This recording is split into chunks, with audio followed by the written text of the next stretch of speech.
Qual é o torque sobre uma espira condutora percorrida por corrente elétrica submetida a um campo magnético e com um eixo simétrico de rotação? Como varia o torque no motor de corrente contínua? O que pode dar errado? Olá, meu nome é Manuel Gibson, bem-vindo à 18ª parte da série sobre parâmetros magnéticos, uma introdução. Estamos interessados em aprender mais sobre o comportamento e aplicações dos materiais magnéticos. Este vídeo foi originalmente publicado no YouTube em 3 de julho de 2025. No entanto, devido a um erro na interpretação e aplicação da lei de força de Lorentz, que leva a força a ser indicada no sentido incorreto, eu decidi retirar o vídeo no YouTube e estou substituindo por este vídeo que você está assistindo agora, que é a versão revisada e corrigida da 18ª parte da série. Recomendo fortemente que, se você tiver gravado o vídeo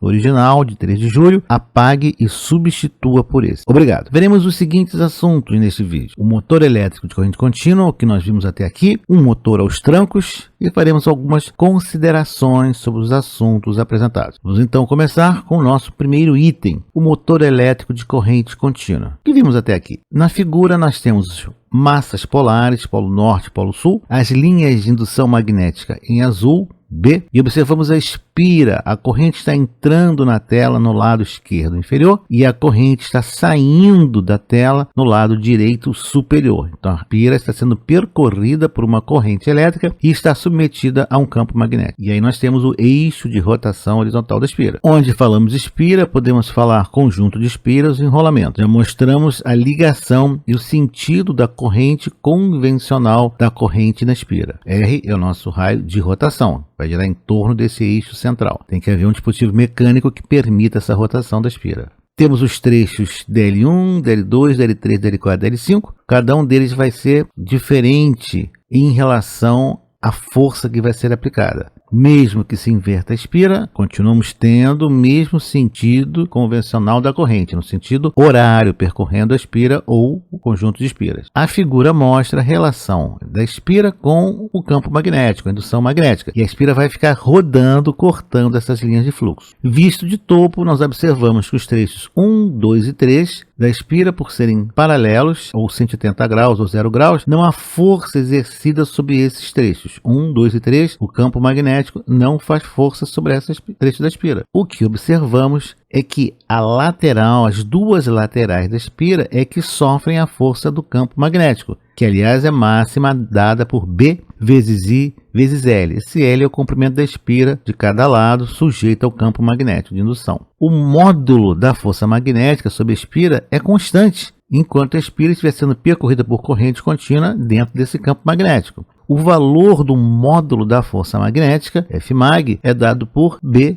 vezes I vezes L. B é a indução magnética, I corrente e L o comprimento da espira sujeita a esse campo magnético percorrida por corrente. Estamos supondo a corrente constante aqui, o campo magnético também. A força magnética sobre a espira depende do comprimento da espira que corta o campo magnético, como vimos na equação. O motor pode ser longo e fino, não é a área da espira que importa. Se você já acompanha essa série no canal, sabemos que para fazermos motores, geradores, é diferente. O gerador vai ser função da área, o motor é do comprimento do fio que corta o campo magnético. Veja na equação, depende de L. Temos a espira, ou o conjunto de espiras, sendo percorrido pela corrente, a indução magnética, e mais uma vez, lembramos que a força magnética sobre os lados esquerdo e direito na figura é constante, não importando a posição da espira. O campo magnético nessa condição desse motor sempre faz 90 graus com os lados direito e esquerdo da espira, em qualquer posição da espira ao longo da rotação.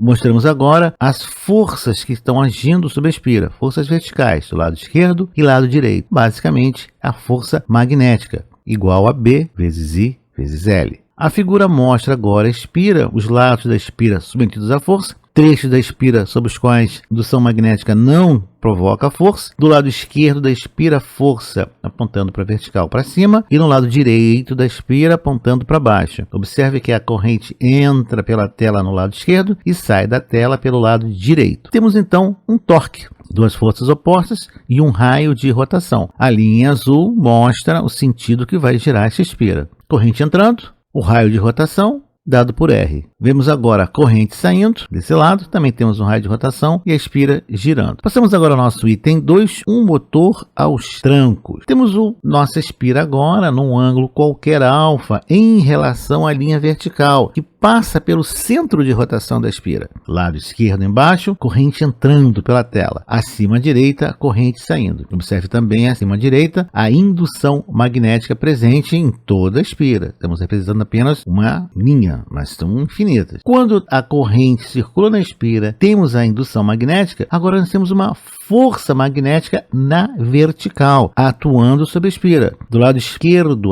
a força magnética é para cima, do lado direito para baixo, gerando um torque. Quando nós fazemos agora a composição ou a decomposição vetorial de forças, observamos que ao longo da espira surge uma força de deformação. Na situação mostrada, para o ângulo mostrado, essa força de deformação é de compressão da espira. Ela está tentando apertar a espira, deformar a espira. Tem que haver alguma base mecânica que evite esse dano na espira. Como nós calculamos essa força de deformação? Muito simples. É a força magnética cosseno do ângulo alfa, ou B vezes I vezes L, cosseno de alfa. Nós estamos também muito interessados na força de rotação, é que efetivamente faz com que a espira gire. Essa componente da força de rotação é dado pela força magnética vezes o seno do ângulo alfa, ou B vezes I vezes L, seno de alfa. Então, na figura, nós temos a força magnética, a força de deformação e a força de rotação da espira. Como a força de rotação FR sobre a espira varia ao longo de um giro completo dessa espira, sabemos que a força que efetivamente faz a espira girar é dada por B vezes I vezes L, seno do ângulo alfa. A força magnética,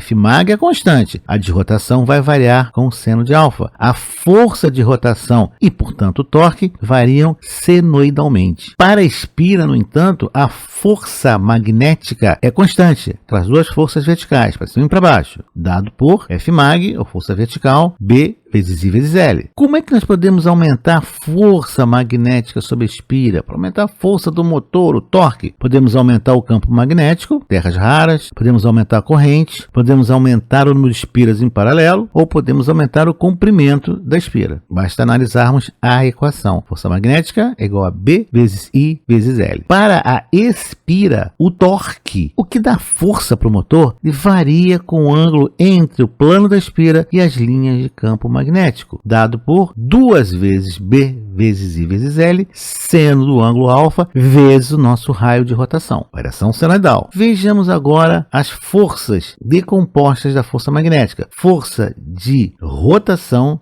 e força de deformação na espira. Fr, mais uma vez, é a força de rotação. Ela que provoca o torque, a rotação da espira, que dá força do motor, dado por Fmag vezes seno de alfa. O torque, 2 vezes B vezes I vezes L, vezes seno de alfa vezes R. Essa é a equação do torque do motor, do nosso motor. Suponhamos agora que esse ângulo alfa seja igual a 1 grau. Nessa condição, o torque é 1,07% da força na posição de máximo torque, já que o seno de 1 grau é 0,017. Quando estamos a 45 graus, já que o seno de 45 graus é 0,707, a força que exerce o torque, a força de rotação, é cerca de 70% da força na posição de máximo torque, da força magnética. Quando estamos agora na horizontal, observe que não temos mais a força de deformação. A força magnética é totalmente direcionada para o torque do motor. Nesse ponto, quando alfa igual a 90 graus, quando a espira está alinhado com as linhas de campo magnético, a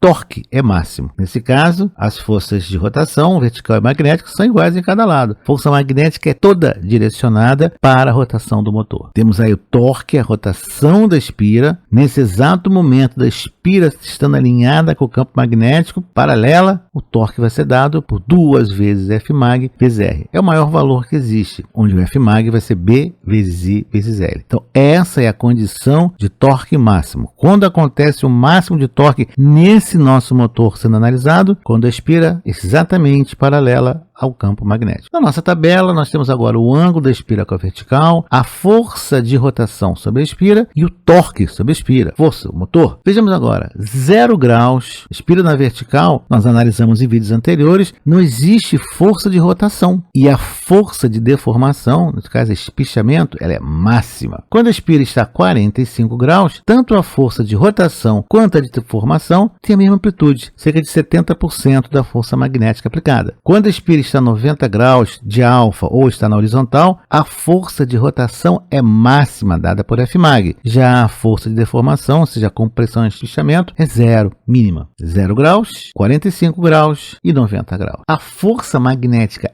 vertical sobre cada um dos lados da espira, esquerdo e direito, é constante para qualquer posição da espira percorrida por corrente. Se nós observarmos os desenhos da espira e da fonte de alimentação, observamos que exatamente na posição vertical os contatos não estão ligados, então não há corrente na espira. Então I vai ser zero, a força vai ser zero. Na condição da espira estar paralela ao campo magnético, o torque é máximo e dado por 2 vezes Fmag vezes R. São duas forças, uma para cima e outra para baixo, por isso o número 2. Para qualquer posição da espira retangular alimentada por corrente, quando dois lados opostos sofrem forças com sentidos contrários e os outros dois lados não sofrem efeito de força, o torque resultante é dado por 2 vezes força magnética vezes R vezes seno de alfa. Esse é o torque que nós vamos ver quando estudarmos o dipolo magnético. Vejamos agora algumas considerações. Vimos que a força magnética sobre as espiras do motor elétrico ela é constante, desde que haja corrente circulando na espira e campo magnético cortando a espira. O torque, o que efetivamente transfere a força para o eixo do motor, varia senoidalmente, de um valor máximo até zero. Para aumentarmos a força magnética, necessitamos de ímãs mais potentes, terras raras, maior corrente ou mais espiras mais compridas. Temos um problema. Na atual situação, o nosso motor trabalha aos pulsos, o torque não é constante. O que podemos fazer para tornar o torque mais contínuo? E o que veremos no próximo vídeo? Motor aos trancos? Nem pensar. Seus problemas acabaram. Vamos dar um jeito nisso. Aguarde o próximo vídeo. Nos vemos. Até lá. Obrigado por ter assistido a este vídeo, deixe o seu like, inscreva-se no canal, acione o sino e seja notificado dos novos lançamentos semanais.